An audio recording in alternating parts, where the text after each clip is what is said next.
Welcome back, guys, to Warzone Whispers. Use headphones for the best experience. But some stories are not suitable for younger audience. Watch this video on your own risk. In this episode, the four-man U.S. Army team is sent to secure the abandoned Stanley Hotel in Colorado under secret orders that never existed.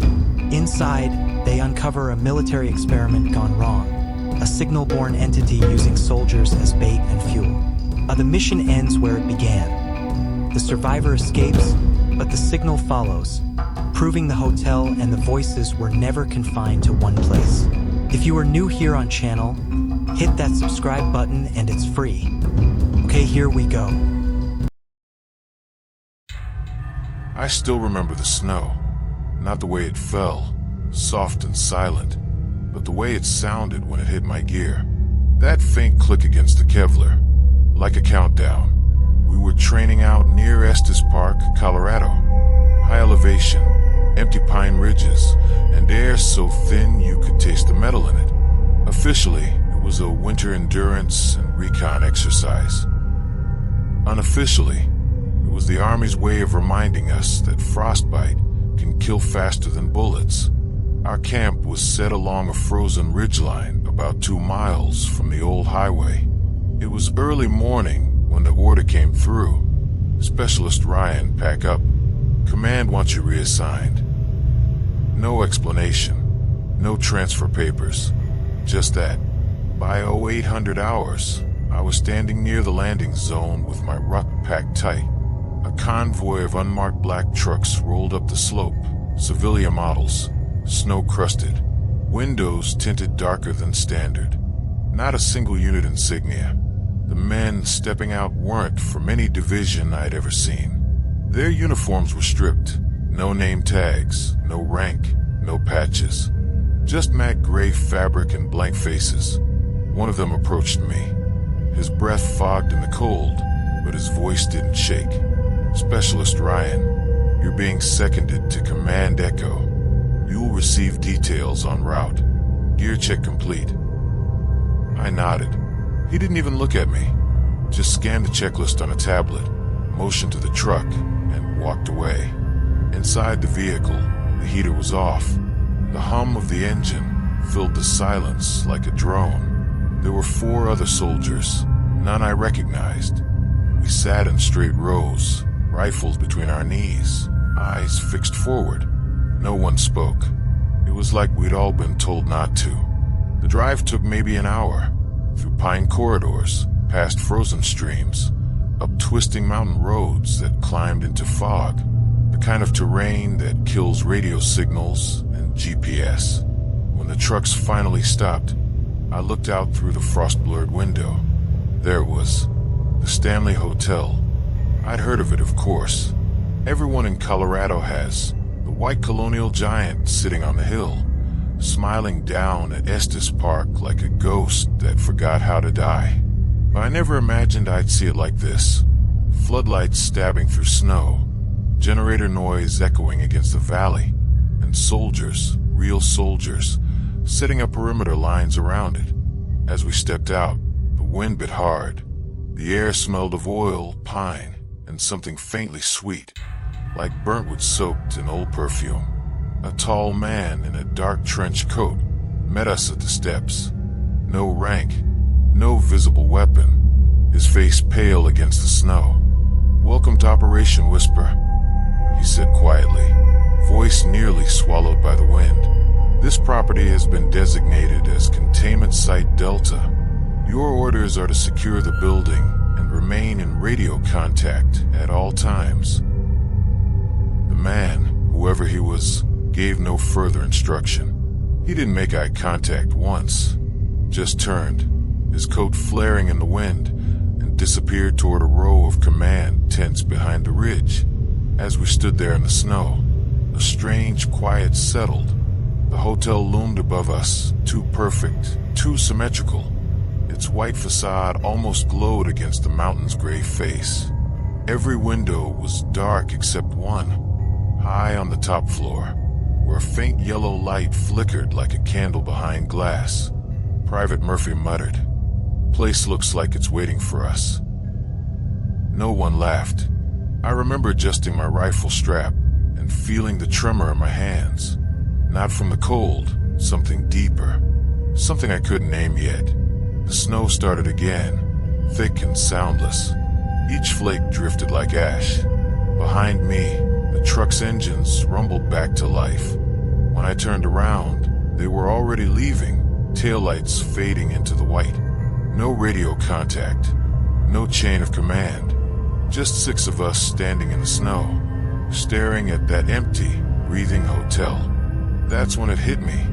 This wasn't a mission. This was a setup. And whatever Command Echo wanted us to find inside, it was already waiting. Snow swallowed every sound as we moved up the main steps. Our boots sank deep. Crunch, pause, breath. It was just 4 of us now. Sergeant Jack, Corporal Brian, Private Murphy, and me. The Stanley Hotel rose ahead like a frozen relic, columns streaked with wind-blown ice. Porch lights flickering weakly under decades of dust. The American flag out front hung stiff, rimed with frost. It looked like even the wind refused to touch it. "Eyes open," Jack murmured, voice low through the calm. "This is still an active site until command says otherwise." Murphy chuckled under his breath. "Yeah, active with ghosts maybe." No one replied. We reached the main doors, massive oak frames sealed with yellow tape, marked restricted property/federal holding. Jack gave a quick nod. I stepped forward, unlatched my rifle, and cut the seal. The tape peeled with a sound that made my skin crawl, like tearing flesh from frozen bone. The hinges creaked open to a rush of stale, electric air. Inside was darkness, pure, deliberate darkness. Our flashlights swept the grand lobby, dust hanging in the beams like falling ash. Chandeliers sagging with cobwebs. Faded furniture covered in white sheets that looked almost human in shape. Murphy whispered, "Jesus, it's like the place froze mid-breath." He wasn't wrong. Every detail looked paused. A piano with one key depressed, glasses set on tables half full of ice, a phone on the front desk still off the hook. We moved in formation, Jack front, me center, Murphy and Brian covering the flanks. Our radio comms hissed faint static, even though the channel was clear. I checked my wrist monitor, GPS lost sync. Compass needle spun. Brian noticed it too. "Sir, our instruments are looping out." Jack frowned. "Doesn't matter. We're here for containment, not mapping. Stick to visual nav." We advanced past the reception area toward the main hallway. The carpet squished faintly underfoot, soaked like it had rained inside. The deeper we went, the colder it got. My breath fogged inside the mask. Murphy said, "Why is it colder inside than outside? That doesn't make sense." Brian muttered, "Because this place isn't empty." Jack turned sharply. "Cut the chatter. Focus on sweep protocol." Still, I couldn't shake the feeling Brian was right. The shadows here weren't passive. They leaned. At 2,130 hours, Jack ordered a halt. We set up a temporary base in the main lobby, near the fireplace. He tried to raise Command Echo on the secure line. Static. Every frequency dead.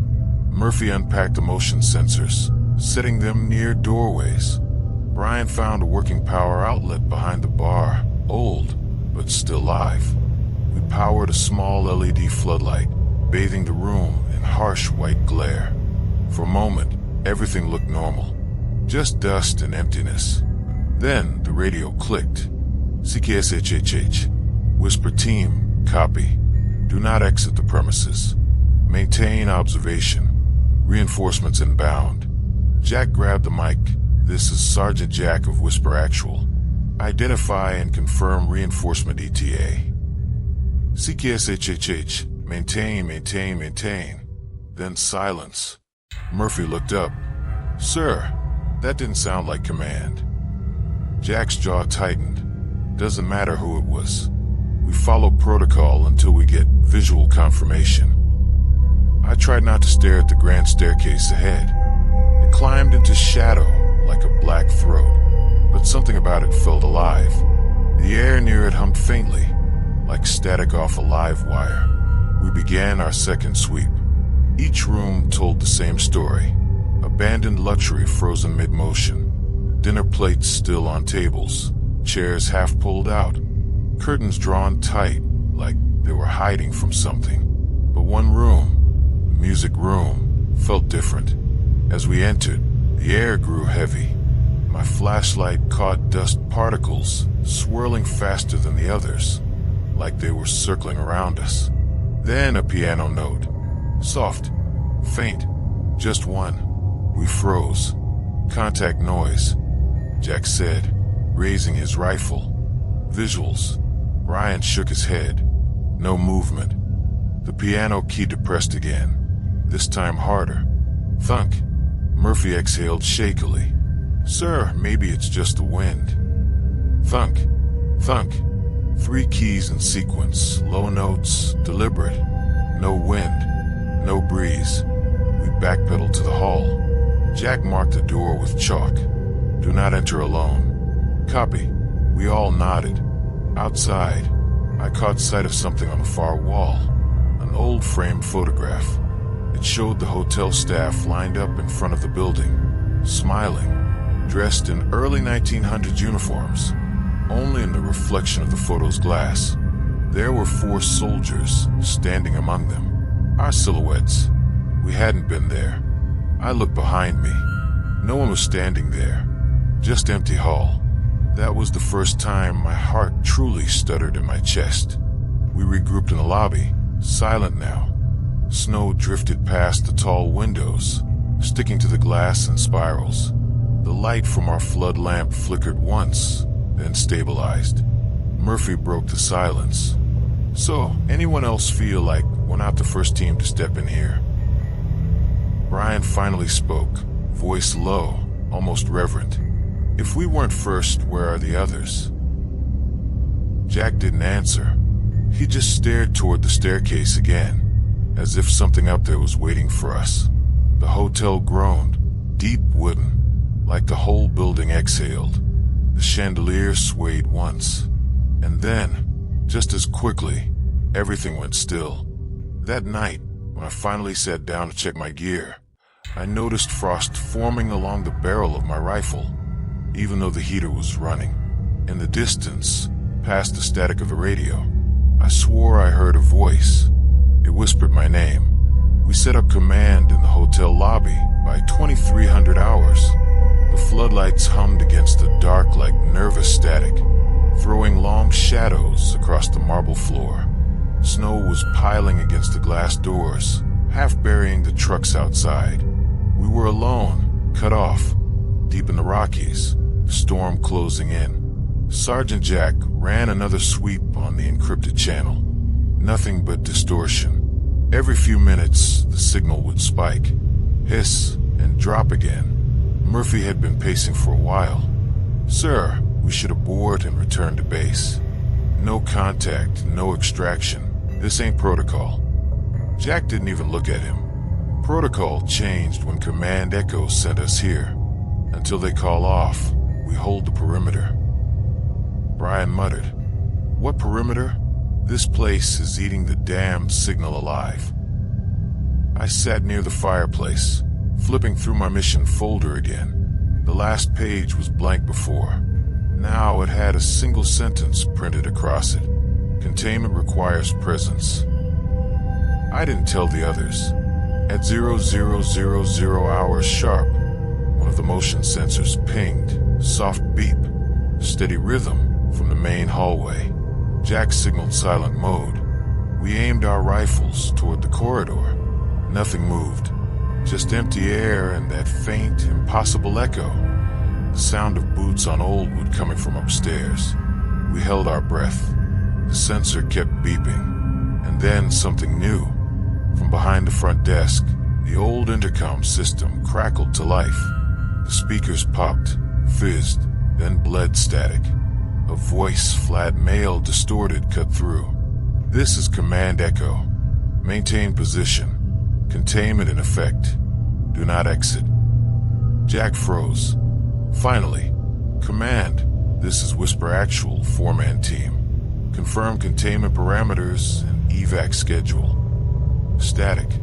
Then, "Maintain position. Do not exit. Containment in effect." The same tone, same words, perfectly repeated. Murphy's voice shook. "Sir, that's a recording."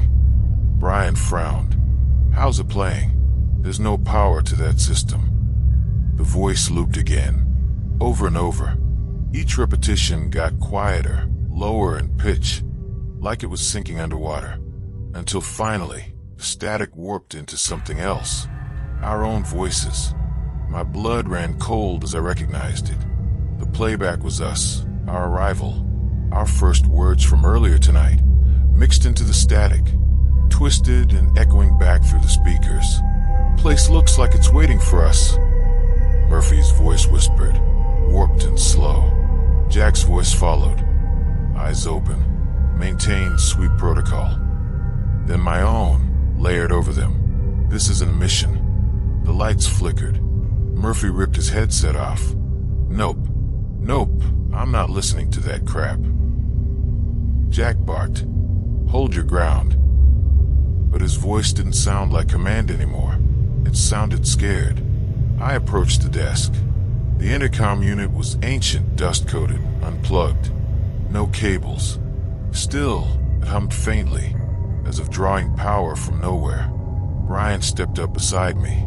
"Sir, there's something behind it." We moved the console aside.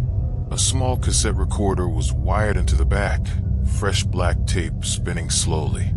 No label, no date, just a single red light blinking. Jack leaned in, hesitated, then hit stop. The tape clicked. For a second, the air felt too still, like the whole hotel was holding its breath. Then the speakers whispered, no distortion this time. A clear voice right behind us. "Why did you stop it?" We spun around, rifles raised. Nothing. Just our 4 shadows stretched long across the walls. Except one of them moved after we did. Jack swore under his breath. Everyone fall back to the lobby perimeter. Now, we regrouped near the fireplace, the cassette clutched in Jack's hand. Murphy wouldn't stop muttering. "It said my words, man. It knew what I said. How the hell could it?" "Shut it," Jack snapped. But even he was trembling slightly. Brian pulled his helmet cam feed onto the tablet. The playback glitched every few seconds, freezing frames into distorted images, faces that weren't ours, frozen mid-scream, uniforms from a different era. The timestamp on the footage was wrong too. It read November 13th, 1972. "Sir," I whispered, "I think there's been another team here before us." Jack didn't respond. He just stared at the tape recorder like it might start talking again. Then, as if on cue it did, the tape clicked play on its own. "Do not exit. Containment requires presence." Then softer, "We see you." Murphy backed up fast, knocking over a chair. The chandelier above us swayed, groaning on its old chain. Frost began spreading along the ceiling beams. Thin veins of ice forming patterns like fingerprints. And in that silence, we heard footsteps. Upstairs. Slow, deliberate, heavy. Coming toward the staircase. Jack raised his rifle. Positions. We aimed at the steps. Nothing there. The sound reached the landing and stopped. Then the same distorted voice came from the intercom again. Only this time, it said something new. Extraction denied. We didn't sleep that night. Every few minutes, the intercom clicked alive on its own, replaying our voices out of order. Murphy stopped talking altogether. Brian wrote down every phrase the tape repeated. And Jack just stared into the flames, hand tied around his rifle, waiting for dawn. But the dawn never came. Outside the windows, it was still night. No sun, no change, just endless black and snow that never stopped falling. It's strange how quickly a building starts to feel like a battlefield. You draw your lines, assign zones, guard the flanks, and still, the enemy finds a way to slip inside. Only this one didn't use doors. By the third night, if you could even call it night, the hotel had gone completely silent except for the hum of the generator and the faint buzz in our headsets. We'd stopped trying to tell time. No sunrise, no change in sky, just that same frozen black pressing against every window. Jack ordered thermal sweeps of each floor. We worked methodically, room by room, hallway by hallway, checking each corner like a combat zone. Murphy carried the thermal imager. The screen glowed in the dark like a wound. At first, it showed nothing but cold.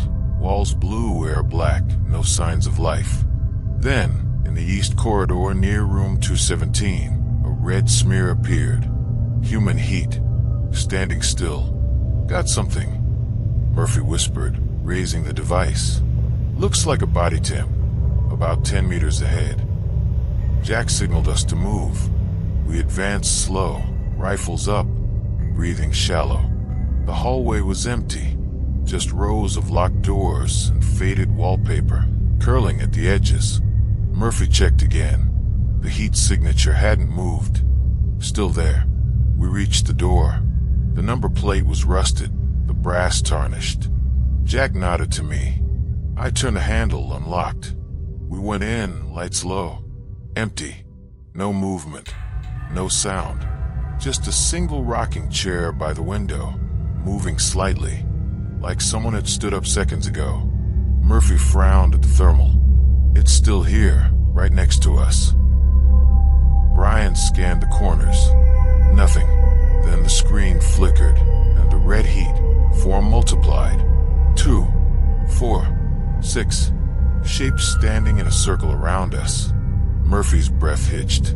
Sir, the imager cut to static. A whisper filled the room, soft, barely audible under the hiss of the radio. Leave. Jack barked. Everyone out. We stumbled into the hall, hearts slamming. As we regrouped, the door behind us slammed shut on its own. Then came the laughter. High, childish, echoing through the corridor. Murphy dropped the imager. It shattered on the floor, screen flickering. Brian whispered, "That wasn't on comms, right?" I shook my head. No radio transmission. It had come from inside the walls. Back in the lobby, we sealed off the east wing with barricades. Murphy was shaking hard now, muttering under his breath. Jack tried to pull him together. Get control, Private. Whatever's happening here, we adapt. Same as any AO. Murphy looked up, eyes glassy. Sir, you can't adapt to something that isn't alive. None of us replied, because he was right. We checked our cameras. Each one showed something different. One feed displayed an empty hallway. Another showed figures moving where there should have been none. The timestamps didn't match. Some jumped ahead by hours. Others looped the same minute again and again. At 0300 hours, we heard the first knock. 3 slow hits, thunk, thunk, thunk, from inside the walls behind the reception desk. Jack raised his rifle. Who's there? Silence.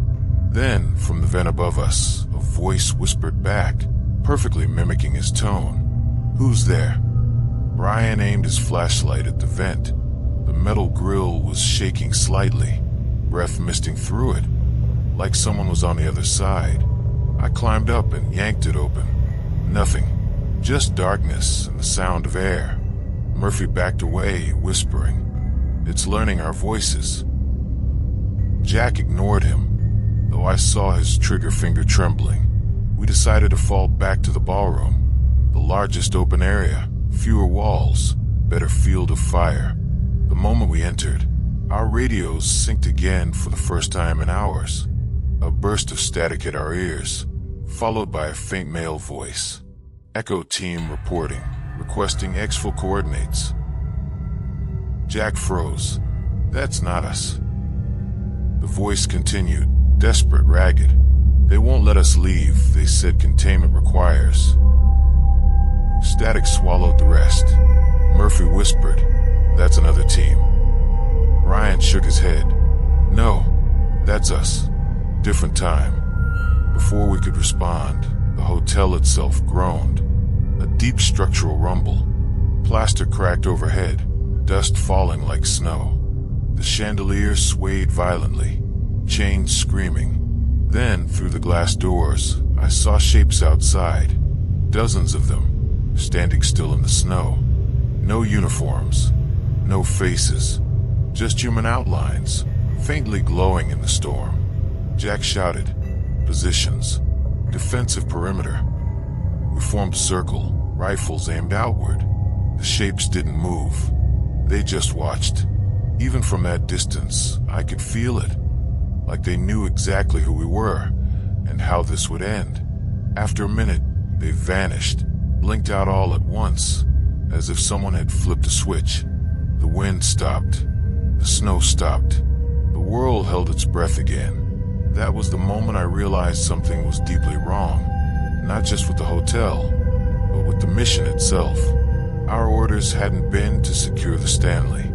They were defeated, and for the first time, I wondered if Command Echo was even real. Snow hammers the windows as we breach the ballroom doors. My light cuts through dust, catching a shimmer that shouldn't move. The air inside feels pressurized, like the whole room is holding its breath. The place is massive, chandeliers hanging like dead insects, piano half-eaten by rot, and 100 mirrors standing in a semicircle across the far wall. They're draped in grime and cobwebs, but even through the filth, I see us, reflected wrong. Jack steps in first, rifle raised. Clear right. Brian takes the left flank. His light wobbles against the walls. What the hell is this place? I move forward, keeping my weapon low but ready. My boots crunch over shattered glass. Each step sounds too loud, like the hotel's listening. Then I freeze. Murphy's standing in the center of the mirrors. No sound, no warning. He's just there. Murphy. Jack's voice cuts the silence. The private doesn't answer. His reflection stares straight at me. Eyes open, mouth moving. But the real Murphy's lips don't. Jesus Christ, Brian mutters. He wasn't with us. Murphy, I bark, stepping closer. You copy. Where the hell did you go? He blinks, finally. His eyes adjust, like he's waking from a dream. I followed the signal. What signal? Jack demands. Murphy just stares at the mirror. It's in here. The air changes. Pulse, faint, almost like static pressure against my skin. My comms crackle even though my radio's off. Stand by. Operation Whisper in effect. My breath fogs the glass. The voice isn't coming from the radio. It's coming from the mirrors. Jack steps up beside me. We're leaving. Now. But none of us move. Because the mirrors, they start to shift. The reflections don't match us anymore. I lower my rifle just an inch. Enough to look closer. In the glass, Murphy's reflection is smiling. Wide. Too wide. His eyes black and glassy. Behind his reflection, shapes move. Silhouettes in military gear. Old uniforms. Wrong insignia. Brian whispers. They're soldiers. No, I say. My throat's dry. They're not. The chandeliers flicker. The reflection of the room keeps the light steady, glowing bright while ours goes dark. For a heartbeat, I can see everything. Us and them. And then the reflections move. Not in sync. Not copies. They turn toward us. Jack fires first. One round cracks through the mirror, exploding glass and dust. The noise detonates through the silence like a bomb, and every mirror in the room trembles. Murphy screams, raw, with sound that doesn't sound human. When I look, he's gone. Only his reflection remains. It presses both palms to the glass, staring out at us. Behind it, the other soldiers' reflections move closer, heads twitching, visors cracked, faces pale beneath shattered helmets. The glass ripples like water. Brian yells, "Contact," but there's nothing to shoot. I fire anyway. The report deafens me, shell casings skittering across the floor. Each shot hits nothing. The reflections keep walking. I stumble back toward the door. Jack's dragging Brian, who's shouting into his dead radio. "Command, this is Echo 4. Static. Just static." The mirrors hum like engines, now deep resonant. I can feel the floor vibrating beneath my boots. Then all the lights die. The sound stops. I'm breathing hard, muzzle up, flashlight dead. The room's pitch black except for one faint glow, a mirror still intact, pulsing slow like a heartbeat. Murphy's reflection is the only one left. His mouth opens. No sound, just the movement of lips. I can't hear him, but I understand. It's saying, "You were never meant to leave." The glass cracks. I flinch, expecting shrapnel, but it doesn't break outward. It caves inward, like it's being pulled into itself. Murphy's reflection vanishes. Silence again. Jack finally says, "Ryan, move." His voice sounds distant, like it's coming from a tunnel. We back out slow, rifles trembling. I glance once more before we exit, and see our reflections lag a second behind us, still standing there, guns raised at our backs. The stairwell drops deeper than it should. Each step groans beneath our weight, the sound echoing like we're inside a hollow throat. My flashlight beam cuts through dust, slicing pale streaks across concrete walls that sweat moisture. Jack leads, rifle high. Brian's behind me, muttering a prayer under his breath that sounds more like static. We haven't said Murphy's name. It's safer not to. The deeper we go, the colder it gets. My breath clouds in front of me, hanging long enough to see it swirl in the light before fading. The air smells metallic, like rust and ozone. At the bottom, a steel door waits, no handle, just a coded keypad and a faded stencil above it. U.S. Army Signal Corps, 1968. Jack runs his glove across the lettering. This wasn't in any recon file. Ryan scoffs softly. Nothing in this damn place is. The keypad's dead, but as Jack moves to breach it manually, the door clicks open on its own. No power, no sound, just that mechanical lock releasing like it was expecting us. The three of us exchange a glance. No one says it out loud, but we all think the same thing. We're being let in. Inside, the hallway is lined with exposed cables and old radio equipment stacked against the walls. Generators hum somewhere below, too faint to be real. Every few steps, I catch flashes of red light, not from our gear, but from inside the old panels, pulsing in sync with the hum. Brian checks his radio. Still dead. "No," I whisper. "Not dead. Listen." Through the static, faint under the hum, a voice. It's female, distorted, almost singing. Echo 4, stand by, repeat transmission. Brian freezes. That's our call sign. Jack gestures us forward. Let's find the source. We move slow, methodical, room by room. The hotel above us was grand and decaying. This level feels surgical, built for something secret. There are maps pinned to walls, lines drawn from Colorado out across the Midwest, marked with strange sigils where towns should be. At the far end, we find it, the signal room, a control hub half buried in dust. Racks of analog radios, frequency dials, oscilloscopes still faintly glowing even though the power grid's long dead. A desk chair sits overturned, paperwork scattered like it was abandoned mid-evacuation. But the radios are on. The voice hums through all of them now, low. Broken transmissions that bleed together. Unit Bravo confirmed, containment breached, eyes open. Repeat. Operation Whisper is not a rescue. Not human. The words overlap, building like layers of fog. Jack slams his palm on one of the panels. Who's transmitting?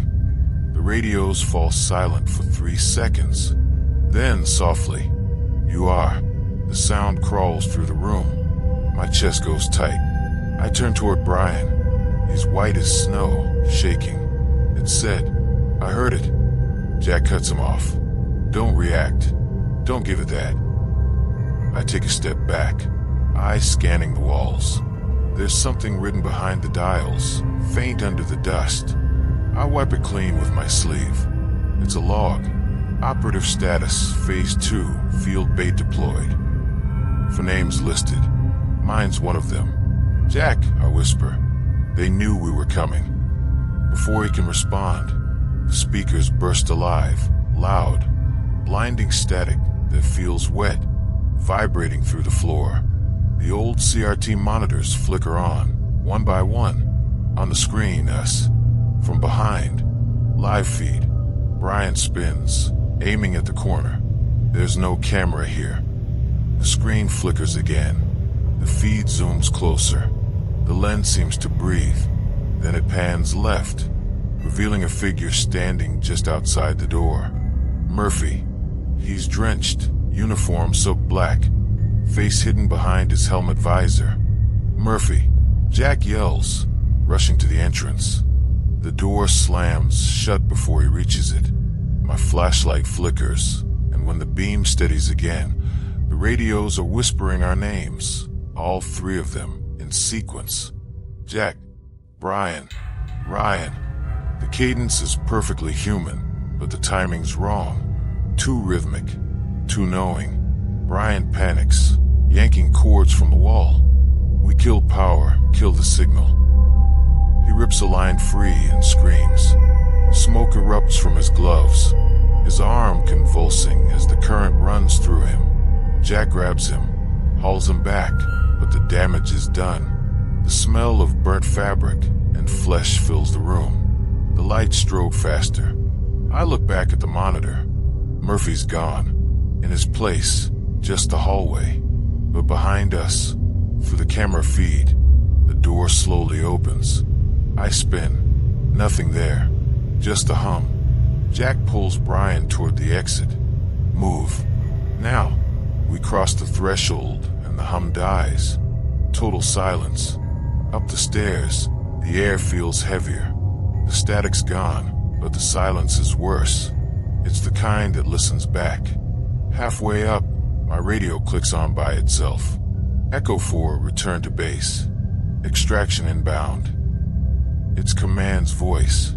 Familiar comm, but I know they never sent us an extraction. Jack exhales, relief breaking through the dread. Finally, I don't answer, because I can hear it in the background of the transmission. A faint metallic echo, repeating beneath Command's words. The same hum from the signal room. Snow howls against the shattered windows as we reach the lobby. The storm outside's gone whiteout, visibility 0.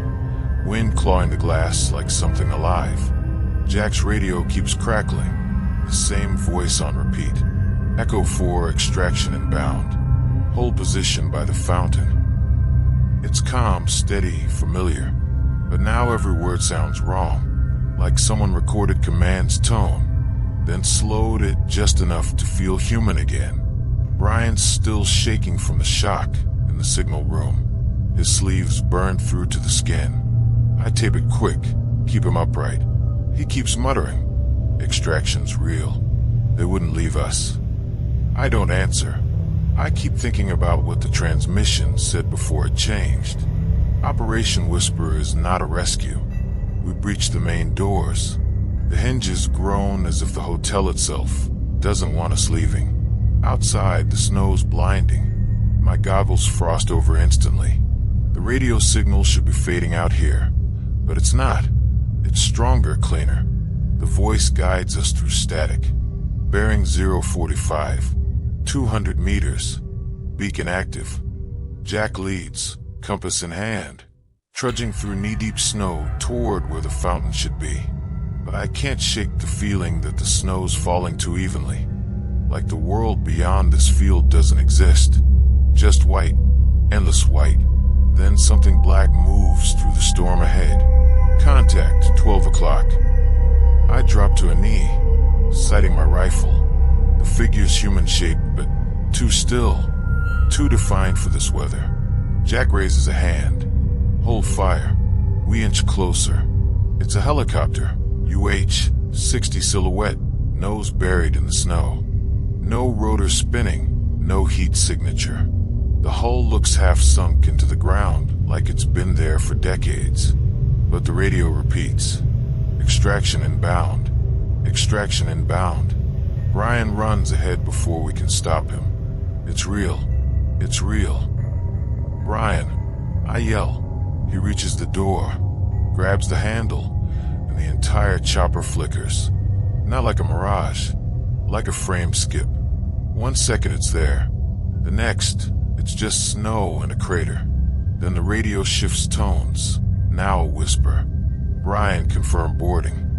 He looks back at us, eyes glassy. They're saying my name. Brian, step away. Jack shouts. He doesn't move. He's listening to something in his headset, something we can't hear. Slowly, he raises his rifle, presses the muzzle to his chin. Brian don't. The shot cracks through the storm. Snow sprays red, then white again. He falls backward, gone. The wind eats the echo. Jack grabs my vest, yanks me down behind a snowbank. We're done waiting. We move on foot. Where? Downhill, toward the forest line. Anything to get clear of this place. We push forward through the storm. The hotel behind us fades to a shadow, its windows glowing faint red through the snow like open wounds. Every few steps, the radio clicks. Echo 4, maintain visual. Echo 4, return to base. Return, return, return. The words degrade into static, then reverse, repeating backward until they sound like breathing. After what feels like an hour, we finally see trees ahead, black spines cutting through the white. Hope flares for a second. Then the snow thins, and I see the same fountain. We're back where we started. Jack stops dead. No, that's not possible. He checks his compass, needle spinning, no north. My stomach drops. The wind shifts, carrying voices, ours. Faint. Replayed. Murphy's laugh. Brian's shout. My own voice yelling contact. The sound circles us, whispering through the storm, louder every time the wind gusts. Jack grips my shoulder. We're in a loop. The radios all click at once, mine, his. Even the dead one on Brian's corpse back at the crash site. Return to base. Hotel secured. I look up, through the snow.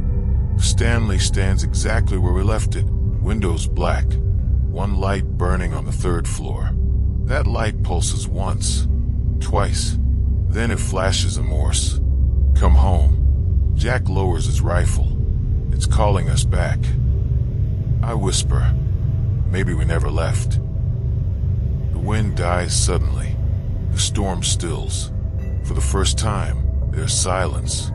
Not peace, just a pause before something decides. Jack turns to me, voice flat. We finish it. Whatever this is, it doesn't end unless we go back inside. I nod because he's right, and because behind us, somewhere in the snow, someone is walking. We don't look back. We just turn toward the hotel, and the front doors open on their own. The hotel breathes when we enter. That's the only way I can describe it. The walls flex, the air shifts. The sound of the wind outside cuts off like a switch flipped. The storm ends the moment the doors close. Inside, the lights hum with power. But we killed the generators 2 nights ago. Jack moves first, scanning the lobby with his rifle light. It's running itself now, he mutters. Place doesn't need us anymore. The front desk is covered in frost. The bell sits upright, gleaming like it was just polished. I run my glove over the surface. Warm. We move deeper, past the ballroom. The mirrors are gone. Just blank walls now. Like the hotel's rearranged itself, replacing rooms the way a body replaces cells. The radio on my chest clicks alive again. No input from me. Command distorted Echo 4. Proceed to lower level. Secure data core. Jack looks at me. There's no data core here. I don't answer because the voice, though buried in static, sounds different. Not replayed. Live. We descend through a narrow stairwell we've never seen before. Each landing hums faintly under our boots, as if we're walking over buried transformers. At the bottom, another steel door, stenciled restricted. Project Echo. Jack pushes it open. The room beyond looks like a forward ops center. Modern, active, alive. Computers humming, screens flickering, fluorescent lights buzzing overhead. The air smells of burnt circuitry and ammonia. But no one's here. Every monitor shows live footage from cameras around the hotel, hallways, the ballroom, the snow outside. One feed shows us, standing in this room. Jesus, Jack whispers. This is a live relay. He moves to a terminal. The login screen is open, no password. Just a flashing cursor.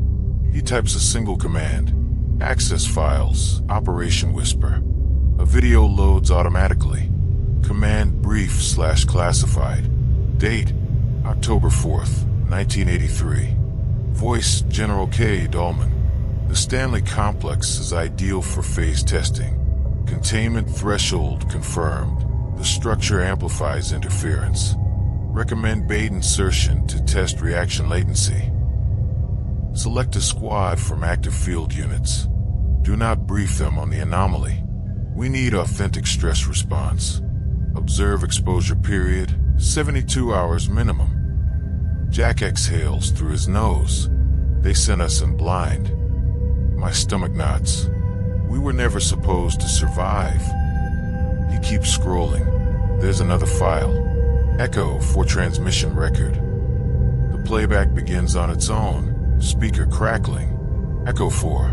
Extraction inbound. Hold position by the fountain. Jack freezes. That's our last transmission, from 10 minutes ago. But this version continues. Longer than what we heard. Confirm positive contact. Both subjects responsive. Begin retrieval cycle. Then a new voice enters the feed. Come. Cold. Initiate loop. The file ends. Jack steps back from the console. They're not observing us. They're resetting us. Something moves behind the wall. A low mechanical rumble, like gears turning inside bone. The lights flicker. On one of the monitors, the camera feed from the lobby zooms in on its own, focusing on the front doors. They're open again, snow blowing in. Then the camera tilts up, showing something standing in the doorway. A figure in black armor, face hidden by a reflective visor. For a heartbeat, I think it's a soldier. Then the reflection on the visor moves on its own. It's me. The feed distorts, splitting the image into static waves. My ears pop, pressure drop. Every light in the room flickers red. Jack shouts, "Kill power." I rip the main switch down, sparks flying. The monitors die one by one, but the hum doesn't stop. It's inside the walls now. Then the PA system clicks. Echo 4. The voice says, "Smooth. Calm. Human. You have completed phase 2. Please remain still for debrief." I aim my rifle at the speaker. "Who are you?" "Command," it says. "Always command." The floor vibrates. Dust falls from the ceiling. Behind me, the steel door we came through seals shut. Jack moves to pry it open, metal screeching.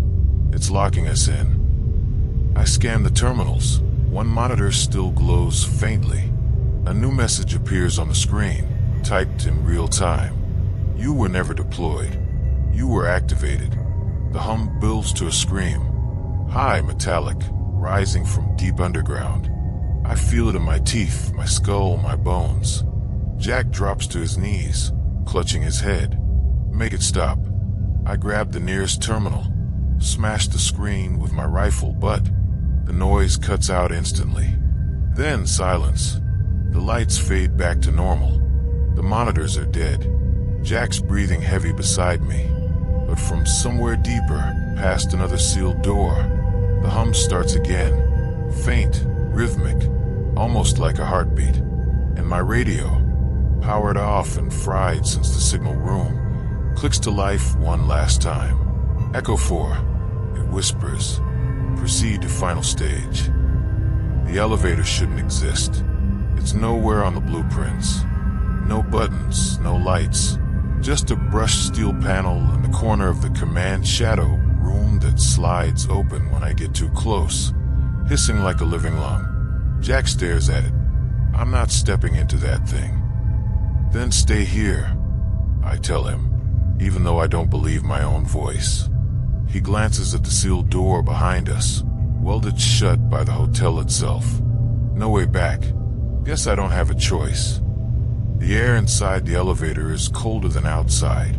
There's no control panel, just a single word glowing faintly above the door down.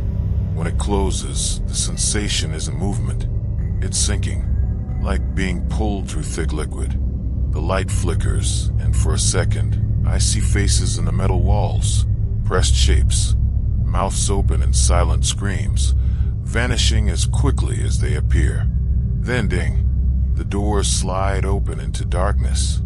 We step out into a tunnel that doesn't belong under a hotel. Reinforced steel, blackened pipes, and faint echoes that don't match our footsteps. The smell of burnt copper hangs thick in the air. At the far end, a red glow pulses, slow, rhythmic, like a dying heart. Jack mutters, "How deep are we?" I check my altimeter. It's spinning uncontrollably. Readings useless. My compass needle's trembling, stuck between north and somewhere else. We move forward, rifles up. The deeper we go, the warmer it gets. Condensation runs down the walls like sweat. I touch the surface. It's vibrating, faintly alive. Every 20 feet, a door lines the corridor, each marked with a code. Jack stops at one, pushes it open with his boot. Inside, a small concrete room. A cot, a desk, a body sitting upright against the wall. Skeletal, dressed in old US fatigues, a headset still wired into the skull. I step closer. The dog tags glint in my light. Jack whispers, "That's from the roster. This was one of us." There's a recorder on the desk, reel to reel, still spinning. I hit play. They said we were here to contain it, not destroy. Never destroy. It doesn't like that word. It speaks through static, through signal, through anything with a current. The more we listened, the more it remembered us. Long pause. When the lights go out, it's not dark. It's alive. The tape cuts off mid-sentence. Jack steps back, shaking his head. We're walking into a graveyard. We press forward. The corridor tightens until we reach a final door, unmarked, dripping with condensation. The red glow pulses from beneath it, lighting the floor. I push it open. The room beyond looks nothing like a bunker. It's vast, circular, walls curving outward like a ribcage. Cables hang from the ceiling like veins. In the center, a pit 10 feet wide, lined with steel, filled with a shifting red mist that moves like liquid fire. Our radios crackle, both at once. Echo 4. Final stage acknowledged. The voice isn't command anymore. It's something deeper, layered, wet, almost curious. Jack lifts his rifle, breathing fast. That's it. That's what's been talking to us. The air vibrates, static crawling across the walls. The red mist stirs, rising in slow spirals. And inside it, I see shapes, helmets, faces, arms reaching upward. The others, ever missing squad. They're not dead. Not exactly. The mist forms a single shape, tall, featureless, its skin rippling like signal distortion. When it moves, the sound of radio chatter bursts in my ears. Fragments of orders, screams, gunfire. Jack opens fire. Bullets vanish before reaching it, dissolving into sparks. The mist inhales the noise. The thing speaks again, through both our radios, through the ringing in our skulls. You brought us voices. We needed more. Jack grabs a grenade, pulls the pin, hurls it. The explosion doesn't sound right, muffled, swallowed by the air itself. The red mist thickens, wrapping around him. His scream cuts through comms, then silence. Only one voice remains on the net. Mine. The mist recedes slightly, forming words across the walls, burned in light. Command. Conduit. You. Signal. I stagger back toward the elevator, but it's gone. Only a blank wall now. The room pulses faster, heartbeat tempo. My headset bursts into static, and amid the noise I hear Command's tone again. Cold, professional, and humanly calm. Echo 4, containment breach confirmed. Integration successful. No, I whisper. You can't. The walls pulse red, brighter and brighter. My shadow stretches and splits. One of them moves a moment after I do. I feel a pull behind my eyes, like something reaching out through me, trying to speak with me. I drop my rifle, clutch my head. Static builds until it's all I can hear. Then nothing. Silence. When I open my eyes again, I'm back in the hotel lobby. Morning light through the windows. Snow falling softly outside. The radio on my chest clicks once. Echo 4, good work. Extraction inbound. The voice is clean. Human. Just like before. But Jack isn't here. No footprints in the snow. Only one said mine. And somewhere in the distance, beneath the wind, the faint hum of the hotel continues. Steady, patient, alive. They said it was a malfunction. That's the word Command used. Echo 4, you experienced an atmospheric anomaly during training. Psychological trauma consistent with hypoxia and isolation. Debrief closed. That's it. No questions. No inquiry. No mention of the hotel. I was flown out of Colorado 3 days later. No contact with family. Quarantined in a white-walled facility that smelled like antiseptic and burnt paper. They made me sign 6 forms labeled. Security clearance termination. Then silence. Now I'm stationed back in Fort Carson. New unit. New faces. They don't know about the Stanley. They don't know why I wake up every night at 3:11. The same minute the signal first came alive. At first, I thought it was stress. The nightmares. The voices. But then, 2 nights ago, I heard it again. The static. Faint, like radio bleed through. Just a whisper under the barracks intercom. Echo 4, proceed to final stage. I ripped the power cord from a wall. Still heard it. Inside my head. The mirror above my bunk flickered for a second. Just like the ones in the hotel. I saw my own reflection lag a heartbeat behind. The same cold breath on the glass. The same distortion around the edges. When I blinked, it was gone. I went to command the next morning. Demanded to know where the others were. Jack, Murphy, Brian. The officer just stared at me. There was no Echo 4, he said. That designation was never assigned. He handed me a new ID badge with a different serial, different photograph, different name. They erased us, but something didn't get erased. Last night, I heard a tone come through my earpiece while I was cleaning gear. It wasn't connected to anything, just hanging there on the rack. The tone shifted into words. We're still here.